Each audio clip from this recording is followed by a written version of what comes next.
जय हिंद साथियों, the student life academy में आपका स्वागत है। मैं परवेज आलम। हमारा जो घटना चक्र का प्रैक्टिस बैच चल रहा है उसी के अंतर्गत आज हमारी नेक्स्ट क्लास है। इस नेक्स्ट क्लास में हम आज घटना चक्र के प्रैक्टिस क्वेश्चंस करेंगे, वो भी शैव धर्म और भागवत धर्म को लेकर। हम चैप्टर वाइज चल रहे हैं, जितने भी क्वेश्चन एक चैप्टर में बन रहे हैं उन सबको हम कवर करते चल रहे हैं। अब जो हमारी क्लास है वो शैव और भागवत धर्म को लेकर है। तो यहाँ पर आपको एक क्वेश्चन दिखेगा, उसके 4 ऑप्शन दिखेंगे और यहाँ पर मेरे थ्रू उसका राइट आंसर बताया जाएगा। तो आपको ध्यान रखना है और यहाँ पर क्वेश्चन को देखते चलना है कि अपने क्वेश्चन कितने ठीक होते हैं और कितने नहीं। तो पहला क्वेश्चन ये रहा कि प्राचीन भारत के विश्वपति विषयक धारणाओं के अनुसार 4 युगों का चक्र का क्रम इस प्रकार है। तो 4 युगों का क्रम बताना है। 4 युग किसके बारे में बताना है आपको, जैसे कलयुग चल रहा है, त्रेता युग चल रहा है, द्वापर युग चल रहा है, इस तरीके से बताना है आपको। तो इसका राइट आंसर जो हो जाएगा सी हो जाएगा। बहुत ईजी है, कलयुग लास्ट में है और आसान में चल जाएगा पता। इसके बाद इन क्वेश्चन को ध्यान से देखें। निम्नलिखित में से कौन सा प्राचीन भारत में शैव संप्रदाय था। तो शैव प्राचीन समय में जो शैव संप्रदाय था वो कौन सा था, ये बताना है आपको। तो इसका राइट आंसर क्या है बताइए। इसका राइट आंसर इजी चल जाएगा, आपको पता मतम्मयूर था। ठीक है, मतम्मयूर इसका राइट आंसर था। इसकी थोड़ी सी एक्स्ट्रा इन्फॉर्मेशन है। प्राचीन भारत में मतम्मयूर नामक संप्रदाय का उल्लेख मिलता है। तो प्राचीन समय में मतम्मयूर का नाम से जाना जाता था। कौन सा धर्म, शैव धर्म। ठीक है, इसके बाद ये रहा थर्ड क्वेश्चन को आप ध्यान से देखिए और बताइए। अर्धनारीश्वर मूर्ति में आधा शिव तथा आधा पार्वती प्रतीक है। तो आधा शिव और आधा पार्वती का जो प्रतीक है वो किसको दर्शाता है, ये बताना है आपको। यहाँ पर मेरा इसके ऑप्शन को ध्यान से देखिए। पुरुष और नारी का योग, दूसरे में दे रखा है देवता और देवी का योग, तीसरे में दे रखा देवी और उसकी शक्ति का योग, चौथे में दे रखा उपयुक्त किसी का नहीं। तो इसका राइट आंसर जो हो जाएगा, इसका राइट आंसर वो हो जाएगा सी हो जाएगा। ठीक, थोड़ी सी इसकी एक्स्ट्रा इन्फॉर्मेशन है, आप देख लीजिए। प्राचीन काल में अर्धनारीश्वर के रूप में शिव की कल्पना की गई है। तो शिव जी की कल्पना की गई है, आप सभी जानते हैं, जो पुरुष एवं प्राकृतिक अथवा देव और उसकी शक्ति का योग को दर्शाता है या बताता है। इसके बाद चौथे क्वेश्चन को आप ध्यान से देखिए और बताइए।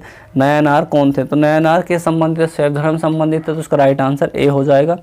इसमें ज़्यादा पढ़ने की कोई ज़रूरत है नहीं। इसका इन्फॉर्मेशन थोड़ी सी।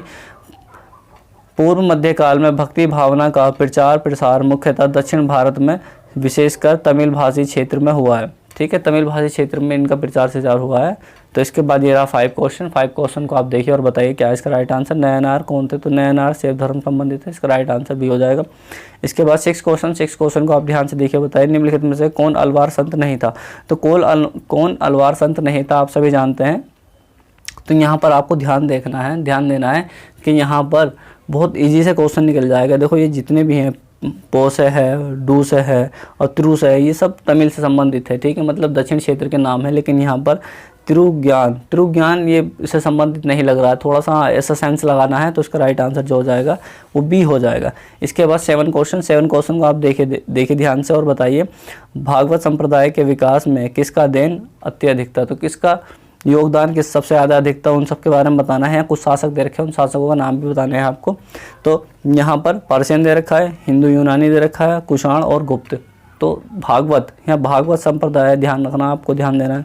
तो इसका राइट आंसर जो हो जाएगा वो हो जाएगा डी हो जाएगा। तो एक बात ध्यान रखना, भागवत संप्रदाय की जब भी बात की जाए तो वो गुप्त काल के जो शासक थे उन्होंने सबसे ज़्यादा सपोर्ट किया है और सबसे ज़्यादा प्रचार किया था इनका। तो इसका राइट आंसर जो हो जाएगा वो डी हो जाएगा। इसके बाद दे रखा भागवत धर्म के प्रवर्तक थे। तो भागवत धर्म के जो प्रवर्तक थे कौन थे। तो कृष्ण जी की बात की जाएगी यहाँ पर भागवत धर्म में, आप सभी जानते हैं। तो इसका राइट आंसर जो हो जाएगा बी हो जाएगा। इसके बाद ये रहा 9 क्वेश्चन को आप ध्यान से देखिए और बताइए। निम्नलिखित में से किस ग्रंथ में सर्वप्रथम देव की पुत्र कृष्ण का वर्णन किया गया है। तो देव की पुत्र मतलब कृष्ण जी का वर्णन किया गया है, वो किसमें किया गया है। ठीक है, यहाँ महाभारत दे रखा है, दूसरे में छंदोग्योपनिषद, तीसरे में देखा अष्टाध्यायी और चौथे में देखा भागवत पुराण। तो इसका राइट आंसर जो हो जाएगा छंदोग्योपनिषद में इस चीज़ का वर्णन किया गया है। तो इसका राइट आंसर बी हो जाएगा। इसके बाद 10 क्वेश्चन को आप ध्यान से देखिए। वासुदेव कृष्ण की पूजा सर्वप्रथम किसने प्रारंभ की थी। तो किसने प्रारंभ की थी यह बताना है आपको। तो यहाँ पर वासुदेव और किससे जुड़े हुए हैं, भागवत संप्रदाय से। तो यहाँ पर भागवतों ने। ठीक है, तो इसका राइट आंसर जो हो जाएगा ए हो जाएगा। थोड़ी सी इसकी एक्स्ट्रा इन्फॉर्मेशन दे देता हूँ। वैष्णव धर्म का प्रारंभ रूप भागवत धर्म के अंतर्गत देवी की पुत्र भगवान वासुदेव कृष्ण का पूजन को दर्शाता है, कृष्ण के पूजा को दर्शाता है। इस तरीके से यहाँ पर इसका राइट आंसर ए हो जाएगा। ये रहा 11 क्वेश्चन को आप ध्यान से देखिए। निम्नलिखित में से किस देवता को कला में हल के लिए प्रदर्शित किया गया है। तो यहाँ पर पहला ऑप्शन दे रखा कृष्ण जी, दूसरे में बलराम, तीसरा में दे रखा कार्तिकेय और चौथा में दे रखा मैत्रेय। तो इसका राइट आंसर जो हो जाएगा वो क्या हो जाएगा, डी हो जाएगा, बलराम। तो बल एक्स्ट्रा इन्फॉर्मेशन जो बनती है वो देख लीजिए आप थोड़ा सा। ये भारतीय संस्कृति परंपराओं के अनुरूप कला में हल के लिए कृष्ण के भाई बलराम को प्रदर्शित किया गया है और इनका नाम हलधर भी कहा जाता है। अगर आपको अदर कोई नाम मिल जाए, हलधर किसके बारे में बताता है, वो बलराम के बारे में ही बताता है। इसके बाद ये रहा 12 में कहा गया है भागवत संप्रदाय में भक्ति के रूपों की संख्या क्या है। भक्ति के रूपों की संख्या बतानी है आपकी कितनी है। तो यहाँ पर 7 दे रखा है, 8 दे रखा है, 9, 10। तो बताइए इसका राइट आंसर क्या हो जाएगा। इसका राइट आंसर जो हो जाएगा वो 9 हो जाएगा। भागवत संप्रदाय मोक्ष के लिए नवधा शक्ति का मान्यता दी गई है। नवधा शक्ति को मतलब 9 नंबर, इसका 9 से संबंधित हो गया तो इसका राइट आंसर सी हो जाएगा।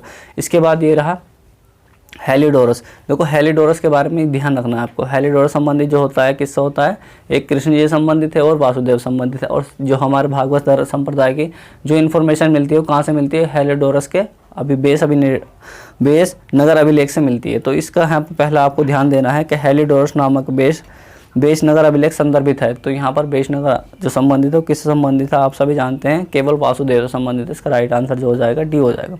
इसके बाद ये रखा 14 में दे रखा है भागवत संप्रदाय संबंधी प्राचीनतम अभिलेखी साक्षी है। तो प्राचीनतम अभिलेखी साक्षी किस संबंधित है, बेशनगर संबंधित है। उसका राइट आंसर क्या हो जाएगा, हेलिडोरस का बेशनगर अभिलेख। इसका राइट आंसर बी। इसके बाद ये रहा 15 में दे रखा है 15 और 15 में दे रखा भागवत संप्रदाय का ज्ञात सर्वप्रथम अभिलेखी साक्षी है।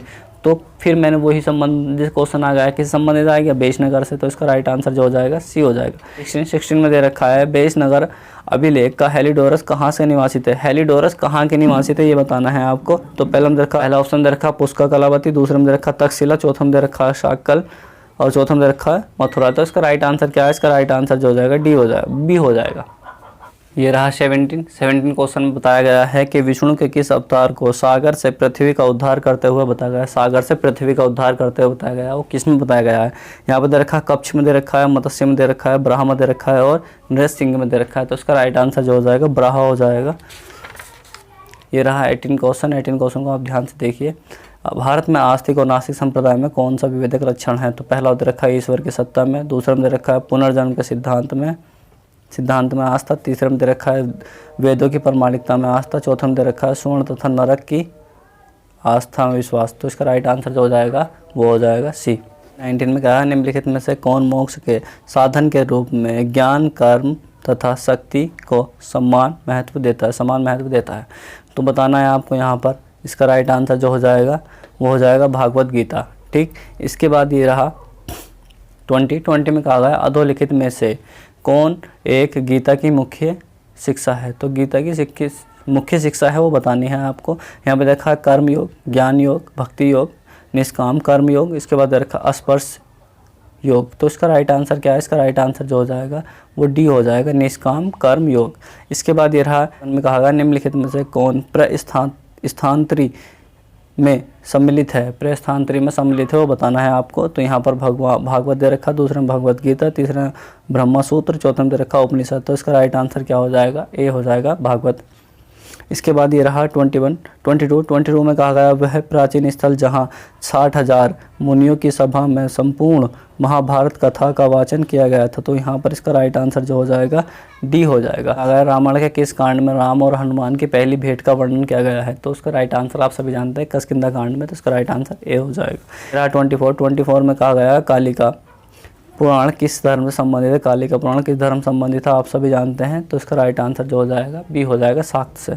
इसके बाद ये रखा 25 में गया पुरी में रथ कथा किसके सम्मान में निकली थी। रथ कथा किसके सम्मान में निकलती है आप सभी जानते हैं, भगवान जगन्नाथ के सम्मान में निकलती है। ठीक है, तो उसका राइट आंसर जो हो जाएगा सी हो जाएगा, दक्षिण।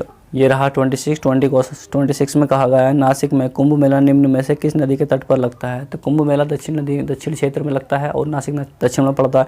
और दक्षिण में कहाँ पर पड़ता है, गोदावरी नदी के पास में। तो गोदावरी नदी के किनारे लगता है। ठीक, इसके बाद ये रहा 27 में कहा गया है कि सूची 1 को सूची 2 से मिलाना है। सूची 1 में धर्म दे रखे हैं और इसकी यहाँ पर कुछ सी वो दे रखी है, स्थान दे रखे हैं, नगर दे रखे हैं। तो यहाँ पर इस्लाम धर्म किससे संबंधित है, मदीना से। तो सी को ए से मिलाना है। तो सी को ए से मिलाने के बाद हमें 2 ऑप्शन मिलते हैं। तो इसके बाद हमें ध्यान देना दूसरा, यहाँ पर ईसाई मतलब डी को किससे मिलाना, 2 से, तो डी को 2 से मिलाएंगे तो क्या बनेगा यहाँ पर इसका सी राइट आंसर होता है, ठीक है ना। तो यहाँ पर मैं थोड़ी सूची के बारे में बताता हूँ। जैन धर्म की सूची जो है पावापुरी है, दूसरा धर्म हिंदू धर्म की है वाराणसी, और इसका इस्लाम धर्म मदीना, और ईसाई धर्म वेटिकन सिटी। तो इस तरीके से हमने शैव और भागवत धर्म के कंप्लीट क्वेश्चन कर लिए हैं। अब जो हम नेक्स्ट क्वेश्चन करेंगे 6ठी ईसा पूर्व राजनीतिक दशा, तो राजनीतिक दशा के बारे में कंप्लीट क्वेश्चन करेंगे। मतलब यहाँ पर हम महाजनपदों कालों के बारे में जो संबंधित क्वेश्चन बनते हैं वो सबको करेंगे हम। और जो हमारी ये सीरीज जो चल रही है, इस सीरीज को हमारे टेलीग्राम से भी जुड़ सकते हैं आप, टेलीग्राम का लिंक जो डिस्क्रिप्शन में मिल जाएगा। और दूसरी बात ये कि जिसकी प्ले लिस्ट है वो प्ले लिस्ट का लिंक भी यहाँ नीचे मिल जाएगा, जिससे कि आप अच्छी तैयारी कर सकें।